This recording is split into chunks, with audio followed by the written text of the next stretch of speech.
5:6 এবং সংখ্যা দুটির গুণফল 1920 হলে সংখ্যা দুটির সমষ্টি কত? এ ধরনের অঙ্ক কীভাবে সমাধান করব দেখে নেওয়া যাক। মনে করি সংখ্যা দুটির অনুপাত দেওয়া আছে, তাহলে মনে করি আমরা ধরতে পারি একটি সংখ্যা 5x এবং অপরটি 6x। এবার শর্তানুসারে দুটি সংখ্যার গুণফল সমান সমান আমরা 1920 লিখতে পারি।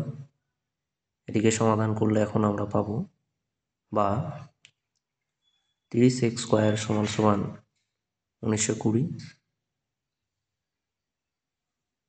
x² সমান সমান 1920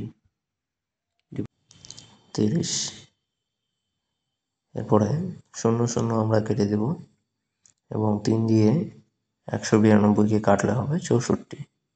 তারপরে বা দিয়ে লিখতে পারবি x সমান সমান √64। তাহলে আমরা সুতরাং দিয়ে লিখতে পারি x সমান সমান 8। এখন সংখ্যা দুটির সমষ্টি আমরা লিখতে পারি 5x প্লাস 6x সমান সমান 11x